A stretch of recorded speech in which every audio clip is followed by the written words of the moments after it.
already, it is shit. So this one's going to kind of be like a bit of a Buildology episode for Alex's Mark 1. I'll probably have to go around the car at the show and maybe talk to him about it when he's cleaning it. And it's not piss wet through. And it's not piss wet through. But this will be like the sort of inside-ish shot. Mind all the crap in the back. Oh, we're coming off the M1, aren't we? Coming off of this one. Yeah, I mean, this is the inside of Alex's car. I'll go around it in a bit when he's cleaning it. Because he'll not be too happy that I'm filming it now when I've got all of our shit in here. But more or less you can hear it. There he goes.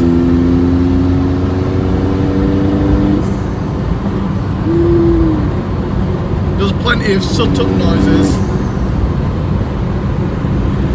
It's a tractor engine. Former Giles is more than one. I don't trust him. I don't trust him.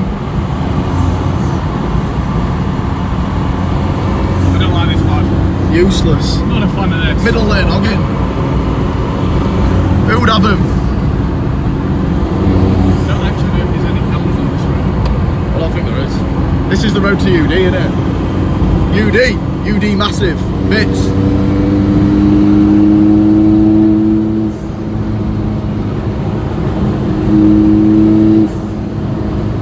Sounds mint, doesn't it? Just for a fucking coil burner.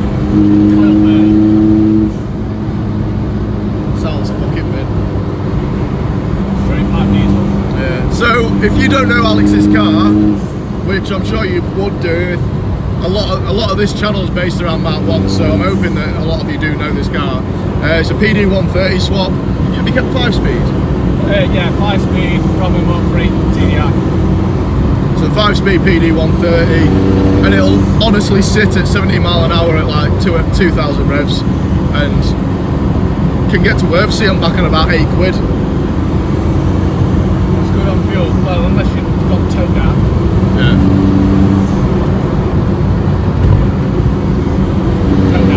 Toe down. Yeah.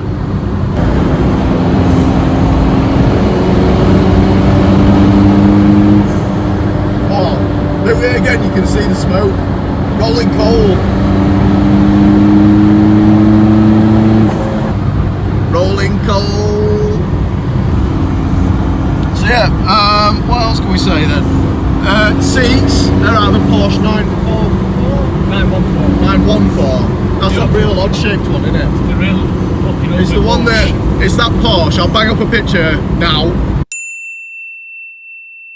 And it's basically that sort of Porsche where you could probably drive it backwards in it and still look like it's going the right way.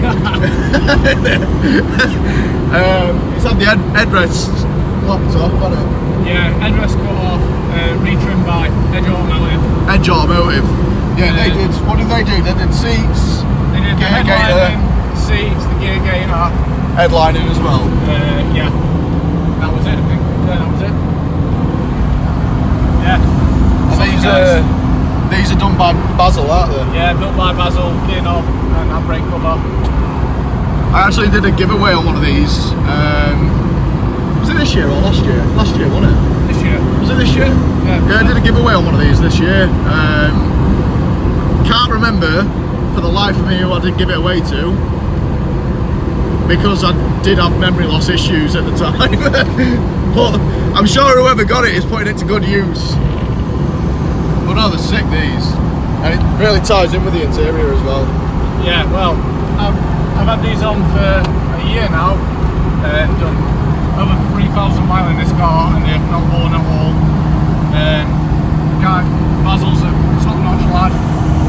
Yeah, plus gives you progress reports on it, and I think they're pretty cheap to be fair for the amount of work that goes into it. So, you name it, you can make it out of skateboards. I was going to say, it's all out of skateboards, all like old reused skateboard stuff.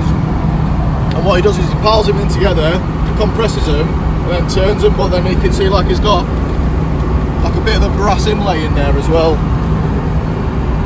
But yeah, it does completely custom work. and like I say, it's reasonably priced today. It's all right. Yeah, it's Decent lad. I do remember when I dealt with him, he was absolutely sound. Who's it? Driving gloves. fine. Should we get them off the road? Yeah, cool then. Probably a bad time to try and put them on, to be fair. Probably is. Yeah. Now we're rolling.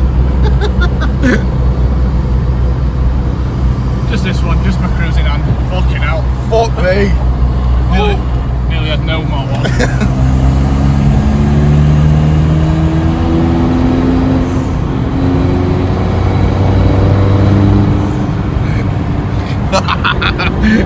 MJ in it. Quite nice.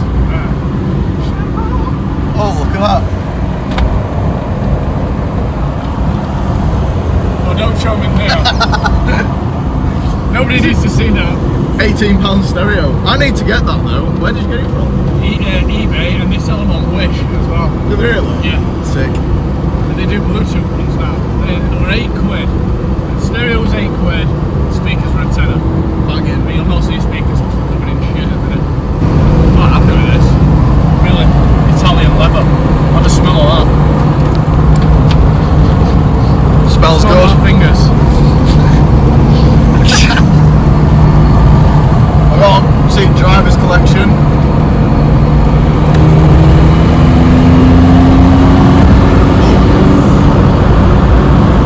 Oh, one on that side as well. All over the show. Oh, was that our exit? Nah. No.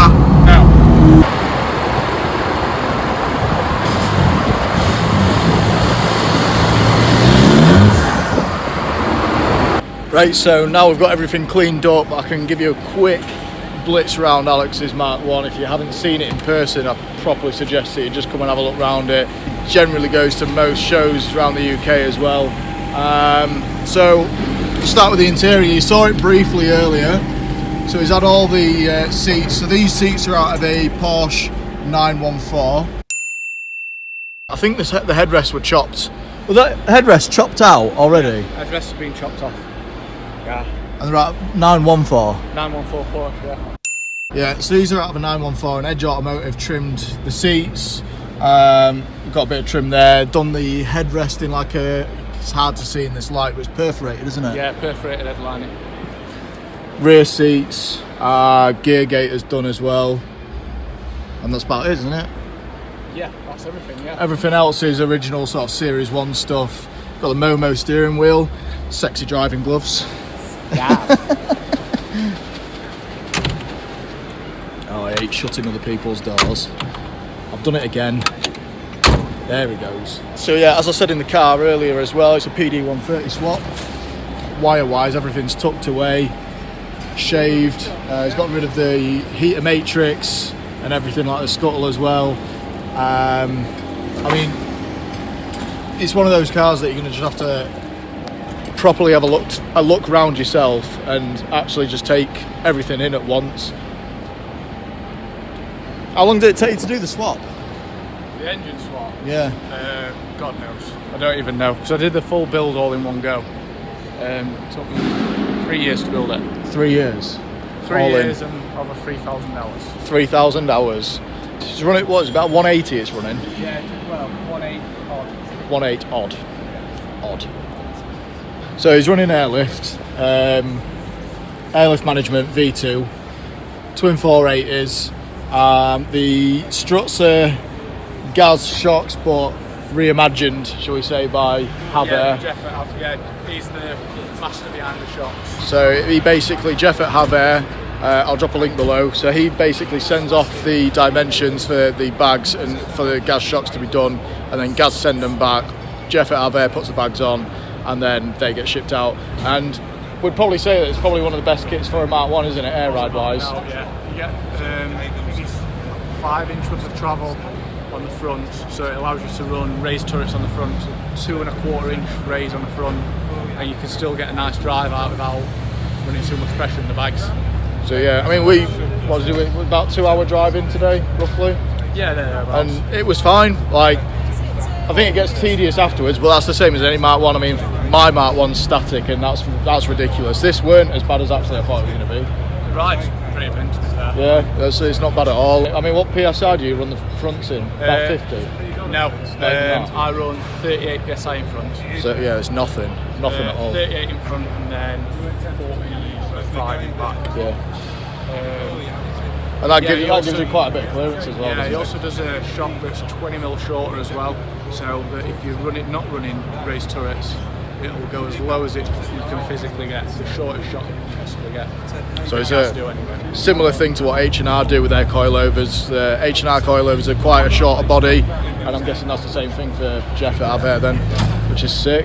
Obviously wheels, they're not staying either, they're going at the end of this year. For sale, soon, as long as my other one's going to work. I actually rebuilt, was it the front side? Yeah, the front. So I actually rebuilt the fronts of these. So what are the 15B7? No, 15B6.5. 15B6.5 rear and 8s on the back? Yeah. Executives, aren't they? OZ executives. So if there's one thing I love about Alex's car, his air ride install, as we've said, he's running V2 and it's kept in this funky little tobacco case, so it's completely hidden out of the way. I think that's an awesome touch.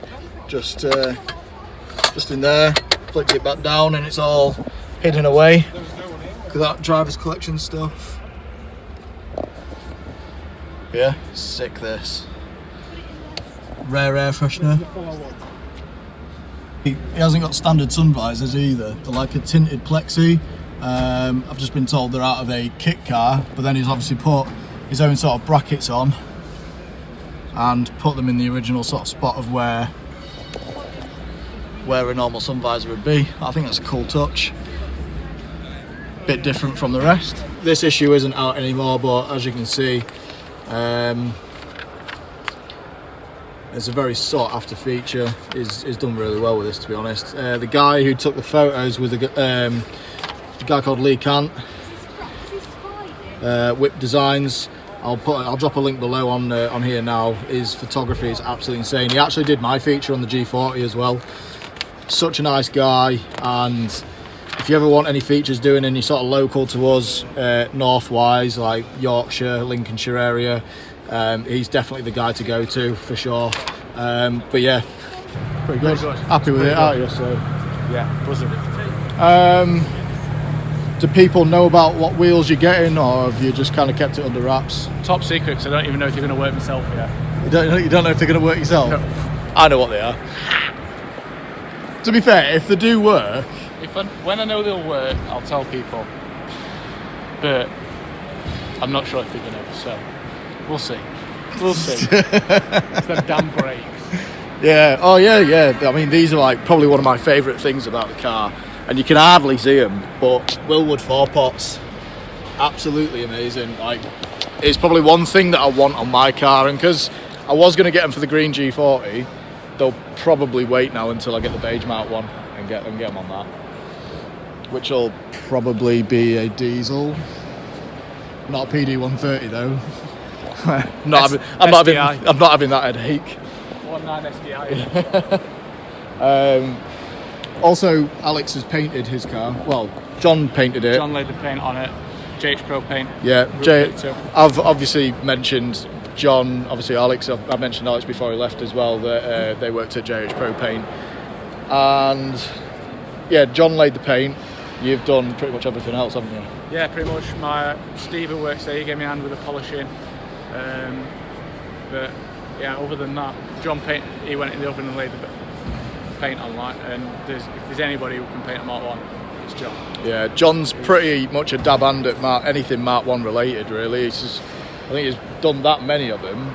He just knows them like the back of his own hand. So like you say, yeah, for painting them, he knows exactly where to lay it and how to lay it so it looks like glass, pretty much. I mean, you can kind of see underneath. And when I tell you that the underneath of this car is just as clean as the outside, on top, it isn't it? It's like, yeah, a lot of hours. A lot of hours. So yeah, I think that's pretty much it. He's not going to tell me too much more about what is happening next year because I don't even know myself. You don't even know yourself. But I'm sure, obviously, Alex is a big part of this channel, is associated with this channel, obviously with Drivers Collection. So obviously if you want to see anything more of that, there's links below. Obviously we share it every now and then as well. And it's not going to Worthsey next year, but he is. Going in the van. Going in the van. It's going to be my recovery vehicle for the week. Get a tow rope in it. So yeah, I think that's everything for this Buildology episode. Obviously you've seen inside it, you've heard it. And if you're at any other shows during the course of next year, pop and say hello. He's usually got Drivers Collection merch on him as well. You've got it this weekend, haven't you? Always with him. So if there's anything you ever want, barring an F1 tyre, it's usually the smaller stuff. That's gone. Yeah, it's usually the smaller stuff, key ring stickers, stuff like that. We've always got with us. So yeah, if you need anything, call by. I'm not rich enough to have a stand yet. No, yet. We're getting there. You'll be all right. I'm nowhere near. We'll be right. You'll be right. I'm a mere peasant. Right, that's it for now. Peace. There goes a sight from my soul.